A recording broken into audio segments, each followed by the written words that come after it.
Selamat malam Ibu, Bapak, Saudara yang dikasihi Tuhan.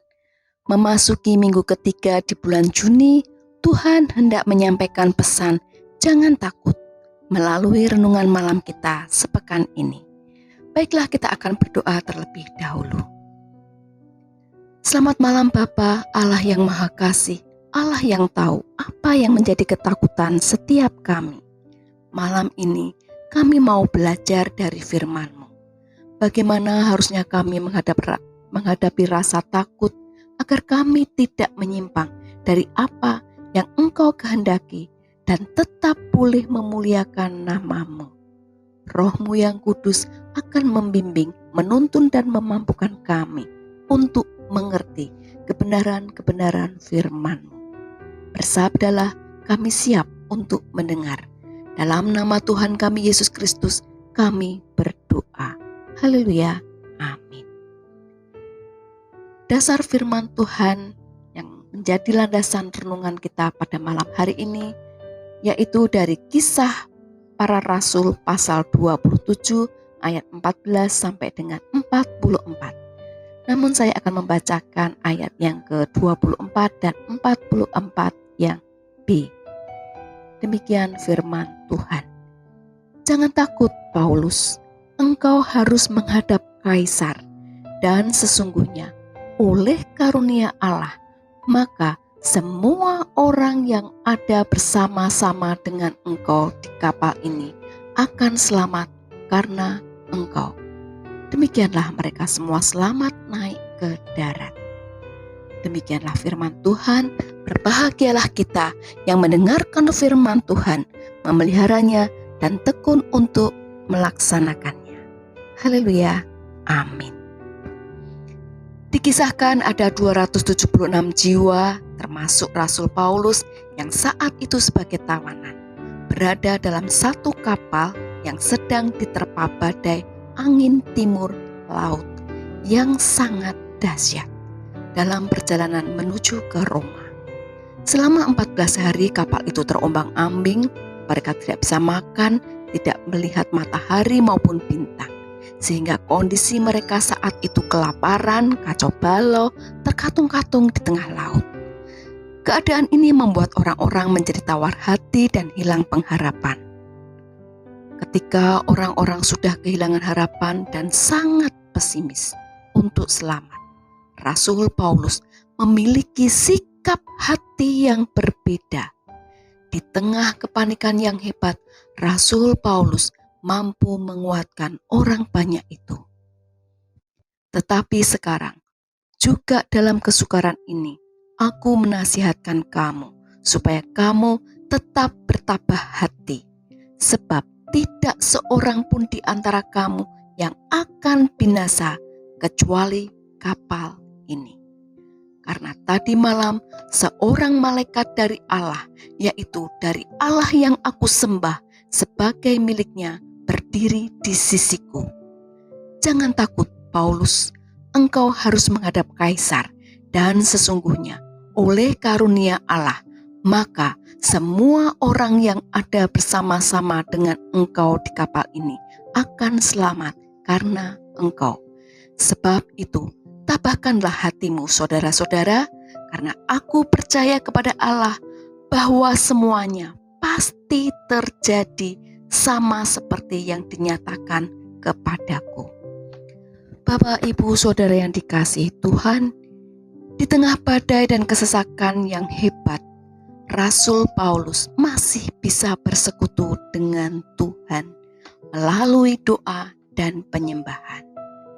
Rasul Paulus sangat percaya bahwa tidak ada yang mustahil bagi Tuhan. Ia bisa berkata demikian karena pandangannya tertuju kepada Tuhan, bukan kepada situasi atau keadaan yang ada. Seperti dalam firman Tuhan sebagai berikut. Sebab hidup kami ini adalah hidup karena percaya, bukan karena melihat. Iman adalah output ketika seseorang memiliki persekutuan yang karib dengan Tuhan.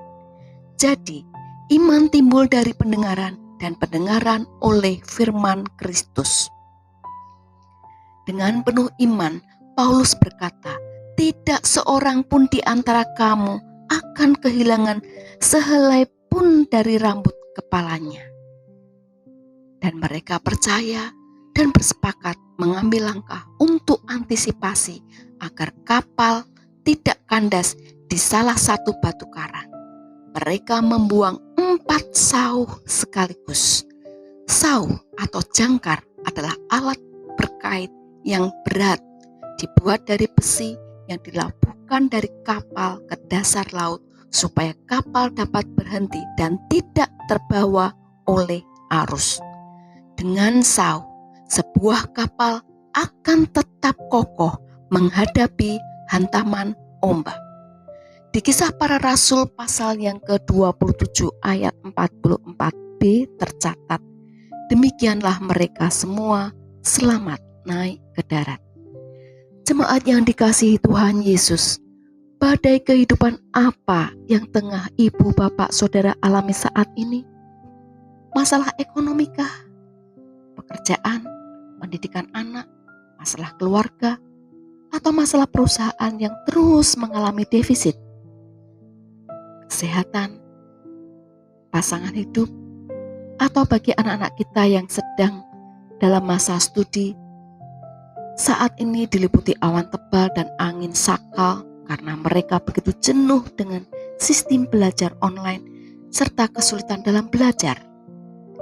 Atau badai COVID-19 yang masih menyerang dan mengguncang kapal kita. Jangan takut, Tuhan berjanji, aku sekali-kali tidak akan membiarkan engkau, dan aku sekali-kali tidak akan meninggalkan engkau. Jangan takut, bukan berarti kita menantang dengan melanggar prokes, membuat kerumunan yang berpotensi untuk penyebaran virus COVID-19 yang saat ini sudah muncul 11 varian baru. Dan sudah banyak tenaga kesehatan yang gugur dalam perjuangan merawat saudara-saudara kita yang terpapar virus COVID-19. Jangan takut, artinya kita menancapkan sauh kepada Tuhan dan melakukan apa yang kita doakan. Kita berdoa kepada Tuhan agar diberi kesehatan dan terhindar dari COVID-19. Maka mari kita lakukan. Kita dukung kebijakan pemerintah dalam pencegahan penyebaran virus COVID-19 dan tidak menjadi sumber penularan virus itu. Mulai hari ini, mari kita berpola hidup sehat, jalankan prokes ketat, menjadi pengingat bagi keluarga, sahabat, dan teman. Kalau mereka tidak menjalankan prokes, kita ingatkan. Dengan usaha keras kita dan pertolongan Tuhan, kita pasti bisa terbebas dari pandemi COVID-19 ini, seperti negara Australia, Selandia Baru, dan Cina. Jemaat yang dikasihi Tuhan, saat berada di tengah badai, masihkah kita memiliki persekutuan yang karib dengan Tuhan? Ataukah kita larut dalam permasalahan hidup dan lari meninggalkan Tuhan, mencari pertolongan kepada sumber yang lain? Ingat janji Tuhan, aku sekali-kali tidak akan membiarkan engkau, dan aku sekali-kali tidak akan meninggalkan engkau. Karena itu, jangan pernah tawar hati, walaupun berada di tengah badai yang dahsyat sekalipun. Hati kita ibarat kapal yang sedang mengarungi lautan kehidupan, sedangkan sauh berbicara tentang pengharapan. Hati kita akan tetap kuat di tengah badai atau hantaman ombak sebesar apapun, apabila kita memiliki pengharapan. Pertanyaannya, kemanakah sauh atau pengharapan itu akan kita labuhkan? Firman Tuhan mengatakan, pengharapan itu adalah sauh yang kuat dan aman bagi jiwa kita, yang telah dilabuhkan sampai ke belakang tabir, di mana Yesus telah masuk sebagai perintis bagi kita, ketika Ia menurut peraturan